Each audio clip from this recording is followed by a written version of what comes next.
La religion par le père Bourdaloue. Il faut donc considérer la religion dans le cœur de l'homme comme le premier mobile dans l'univers. Prenez garde s'il vous plaît, chrétiens, ce ciel que nous appelons premier mobile a une vertu si puissante qu'il fait rouler avec soi tous les autres cieux, qu'il répand ses influences jusque dans le sein de la terre, et qu'il entretient par son action et par son mouvement toute l'harmonie du monde. Si ce premier mobile s'arrêtait, disent les philosophes, toute la nature serait dans la trouille et dans la confusion. De même, quand le principe de la religion vient une fois à être détruit ou altéré dans un esprit, il n'y faut plus chercher de règles ni de conduite, plus d'honnêteté de mœurs, du moins constante et générale. Remarquez bien ces deux termes, constante et générale, qui comprennent tout. Car sur quoi serait fondée cette honnêteté? Sur les seules vues de la raison?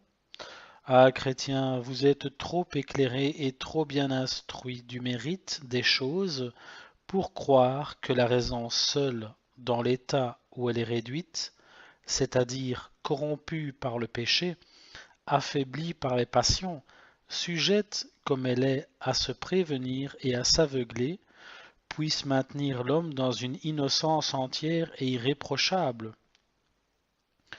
Vous avez trop de pénétration pour ne pas voir les scandales qui arriveraient si les devoirs de la société humaine dépendaient uniquement de l'idée que chacun s'en forme, et l'horrible renversement qui s'ensuivrait si chacun, selon son caprice et selon son sens, se faisait l'arbitre de ce qu'il peut, de ce qu'il doit, de ce qui lui appartient, de ce qui lui est permis, en sorte que sa raison lui tint lieu d'un tribunal souverain au-dessus duquel il n'en reconnut point d'autre, et dont il n'y eut aucun appel. Je ne veux que vous-même pour en juger.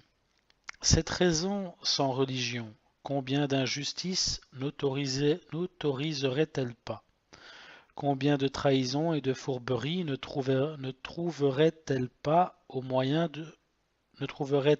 moyen de justifier? À combien de crimes ne donnerait-elle pas le nom de vertu? C'est pour cela, dit saint Chrysostome, ceci est remarquable, c'est pour cela que dans les affaires du monde les plus importantes, dans les traités d'alliance et de paix, dans les premières charges d'un État, dans l'administration même de la justice ordinaire, on exige des serments, qui sont des protestations publiques et solennelles de religion. Pourquoi?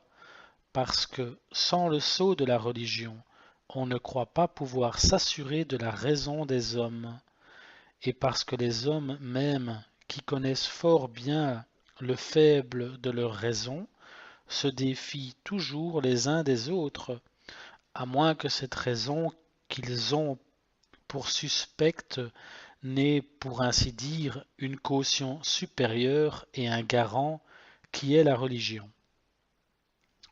Car qu'est-ce en effet que le serment et le jurement dans la doctrine des théologiens, sinon une espèce de caution que nous fournit la religion même pour pouvoir répondre aux autres de notre raison?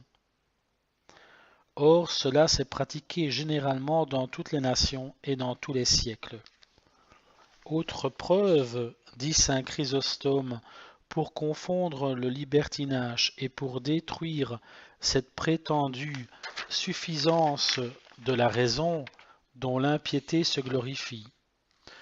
Aussi, chrétiens, consultez votre propre expérience.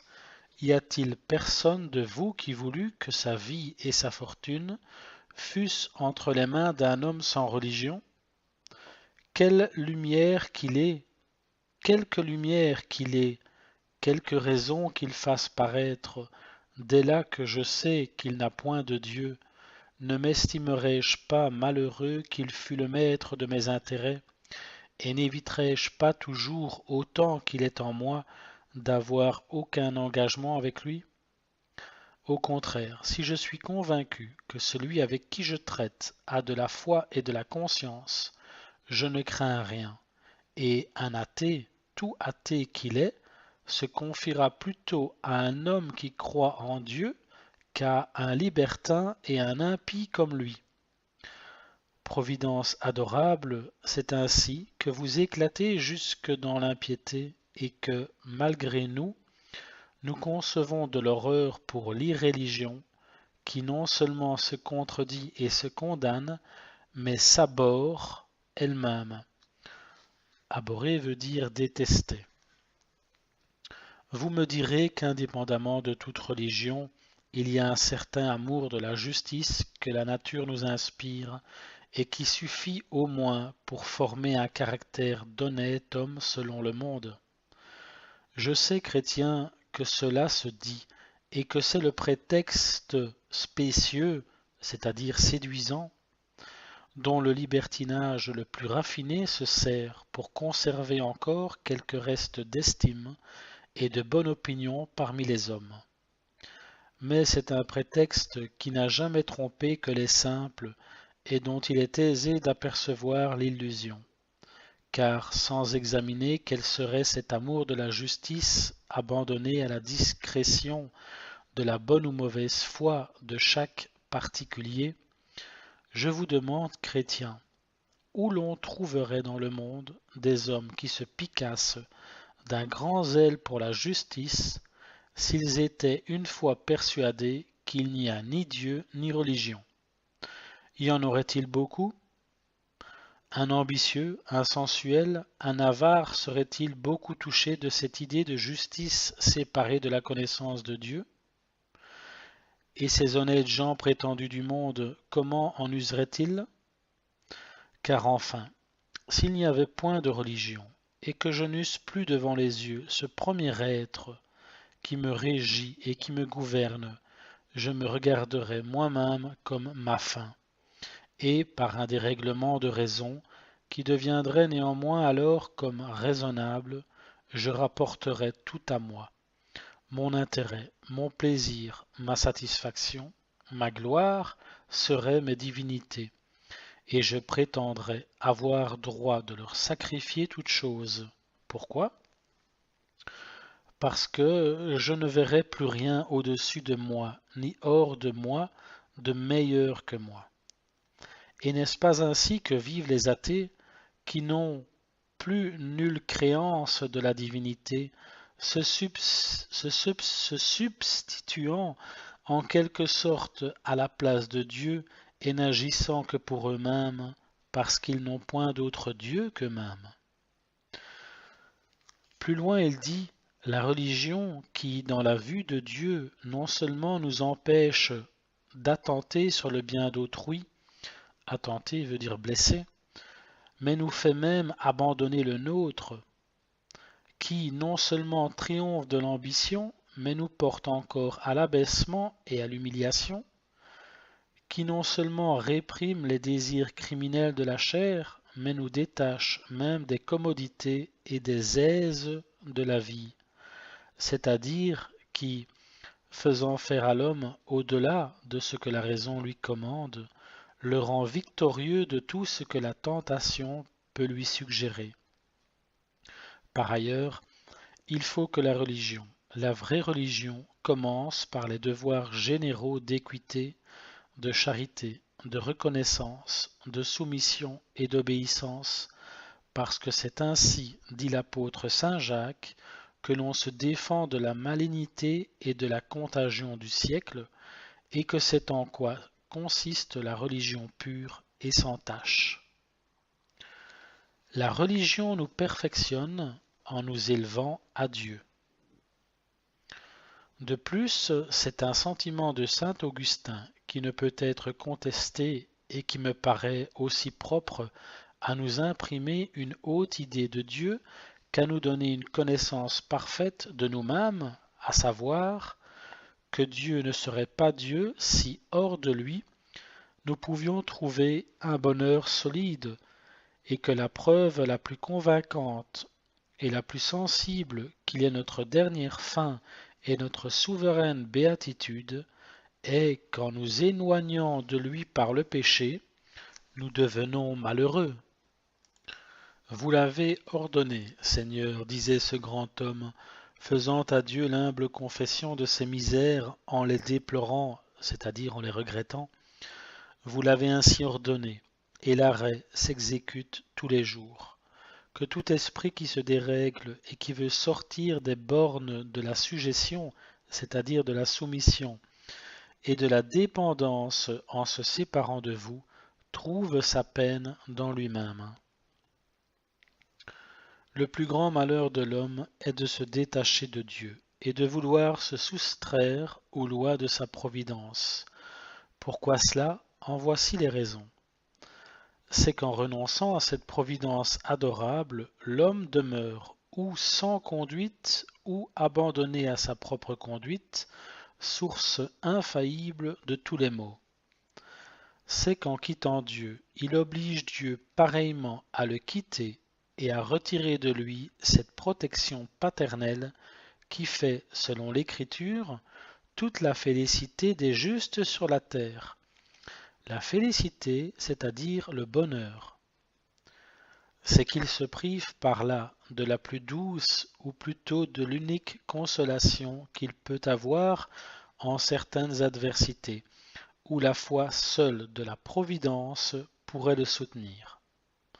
Enfin, c'est que, ne voulant pas dépendre de Dieu par une soumission libre et volontaire, il en dépend malgré lui par une soumission forcée, et que, refusant de se captiver sous une loi d'amour, il ne peut éviter d'être assujetti aux lois les plus dures d'une rigoureuse justice. 4 raisons qui demanderaient autant de discours pour être traitées dans toute leur étendue et toute leur force, mais dont l'exposition simple et courte suffira pour vous convaincre et pour vous toucher. Imaginez-vous donc d'abord, disait saint Chrysostome, un vaisseau en pleine mer, battu des vents et des tempêtes, bien équipé néanmoins, et bien pourvu de tout le reste, mais qui n'a ni pilote ni gouvernail. Tel est l'homme dans le cours du monde quand il n'a plus Dieu pour règle de sa conduite. Au défaut de la providence, sur quoi peut-il faire fond et à quoi peut-il s'attacher? S'il trouvait hors de la providence quelque chose de stable qui l'arrêtât et qui le fixât, son état peut-être serait moins à plaindre. Mais il faut qu'il convienne avec moi qu'en renonçant à la providence et en secouant le joug de Dieu, il ne lui reste que l'un ou l'autre de ces deux parties, je veux dire, ou de mettre son appui dans les hommes, ou d'être réduit à n'avoir plus d'autres ressources que lui-même. Or, des deux côtés, sa condition est également déplorable, et quoi qu'il fasse, il est inévitablement et incontestablement malheureux, car d'être réduit à n'avoir plus d'autres ressources que lui-même, qu'y a-t-il à bien le prendre de plus terrible? Et pour peu que l'homme se connaisse, est-il rien qui soit plus capable de le désoler et de le consterner? Consterner, c'est-à-dire attristé. Si je me trouvais seul et sans guide dans une solitude affreuse, exposé à tous les risques d'un égarement sans retour, je serais dans des frayeurs mortelles. Si, dans une pressante maladie, je me voyais abandonné, n'ayant que moi-même pour veiller sur moi, je n'oserais plus compter sur ma guérison. Si, dans une affaire capitale, où il s'agirait pour moi non seulement de ma fortune, mais de ma vie, tout autre conseil que le mien me manquant, je me croirais perdu et sans espérance. Comment donc, au milieu du monde, de tant d'écueils, c'est-à-dire de pierres d'achoppement, et de pièges qui m'environnent, de tant de périls qui me menacent, de tant d'ennemis qui me poursuivent, de tant d'occasions où je puis périr, sans autre secours que moi-même, pourrais-je vivre en paix et n'être pas dans de continuelles alarmes? Aussi, chrétien, ce qui fait tous les jours le malheur de l'homme, c'est l'homme même obstiné à ne vouloir dépendre que de lui-même. Ce qui rend l'homme malheureux, ce n'est point ce qui est hors de lui, ni ce qui est au-dessus de lui, ni ce qui paraît même plus déclaré contre lui, mais il est lui-même la source de ses peines, parce qu'il veut être lui-même la règle de ses actions. Et il faut, par nécessité, que cela soit ainsi. Car comme, selon l'Écriture, les pensées des hommes sont incertaines, confuses, timides, surtout à l'égard de ce qui les touche, si l'homme réduit à lui-même ne suit que ses propres vues, dès lors le voilà dans l'inquiétude, dans l'irrésolution, dans le trouble, ne pouvant plus s'assurer de rien, obligé à se défier de tout, livré à ses caprices, à ses inégalités, à ses inconstances, esclave d'une imagination qui le joue, sujet aux altérations, c'est-à-dire changements, d'un tempérament qui le domine. Comme il est rempli de passions et de passions toutes contraires, il doit s'attendre à en être déchiré. Et s'il se renferme dans lui-même, dès lors, le voilà, selon les différentes situations, accablé de tristesse, saisi de crainte, envenimé de haine, infatué d'amour, infatué c'est-à-dire vaniteux, dévoré d'une ambition démesurée, desséché des plus malignes envies, transporté de colère, outré de douleur, trouvant lui-même non pas un supplice, mais un enfer. Je sais, chrétien, qu'il y a une raison supérieure à tout cela, dont il peut et dont il doit s'aider. Mais si, d'une part, elle lui est de quelque secours, que ne lui fait-elle pas souffrir de l'autre?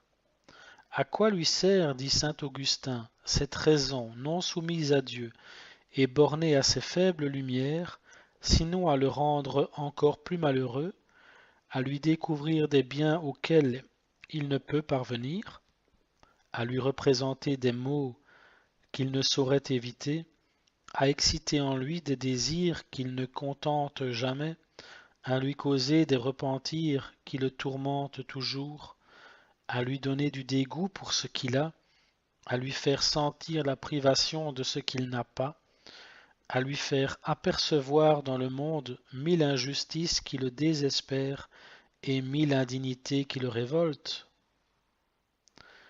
Il raisonne sur tout, mais ses raisonnements l'affligent. Affliger veut dire tristesse. Il prévoit tout, mais ses prévoyances le tuent. Il fait semblant d'être prudent et sage, mais n'est-ce pas de cette prudence même et de cette vaine sagesse que naissent ses amertumes et ses chagrins? S'il se laissait conduire à Dieu, la seule vue d'une providence occupée à veiller sur lui fixerait ses pensées, bornerait sa cupidité, adoucirait ses passions, fortifierait sa raison, et dans ce calme de toutes les puissances de son âme, il serait heureux. Mais parce qu'il veut l'être sans Dieu et par lui-même, il ne trouve hors de Dieu et dans lui-même que misère et affliction d'esprit. Ceci dit, selon toutes les règles de l'Écriture, la vie chrétienne n'est rien, à proprement parler, qu'une continuelle mort. Et voilà pourquoi saint Paul, qui comprenait admirablement cette vérité, ne donnait point aux premiers fidèles d'autres idées de ce qu'ils étaient que celle-ci. Vous êtes morts, et votre vie est cachée avec Jésus-Christ en Dieu. Colossiens 3. Vous êtes ensevelis avec Jésus-Christ par le baptême. Romains 6, qui est pour vous un sacrement et un mystère de mort. Ce qui doit s'entendre, ajoute saint Chrysostome, non pas dans un sens figuré, mais à la lettre et dans la rigueur des termes. Car à quoi vont toutes les maximes de la vie chrétienne, sinon à détacher l'âme du corps, c'est-à-dire à la détacher des plaisirs du corps, à la détacher des sensualités du corps, à la détacher de la servitude et de l'esclavage du corps. Or, détacher l'âme du corps, qu'est-ce autre chose que lui apprendre à mourir? Un chrétien n'est pas une personne parfaite, mais qui prétend de se perfectionner, non point une personne courante, mais qui prétend de courir. En conclusion, notre religion ne prétend pas seulement bannir de nos cœurs les mauvais désirs, mais elle tend encore à y faire naître, entretenir et fructifier les bons. C'est ainsi qu'après nous avoir défendu l'avidité des richesses, c'est-à-dire la convoitise, elle nous enseigne même le détachement, la soumission parfaite dans la pauvreté. Au désir d'élévation, d'ambition, elle oppose l'obéissance et l'humilité. Au désir d'indépendance, celui de la soumission et du parfait accomplissement de la volonté divine, qui doit être l'objet de nos supplications journalières. Elle nous demande enfin une modération, une mortification générale de tous nos désirs, même légitimes, un combat continuel contre nos passions et nos penchants déréglés. Défions-nous de nous-mêmes, mais espérons tout de Dieu.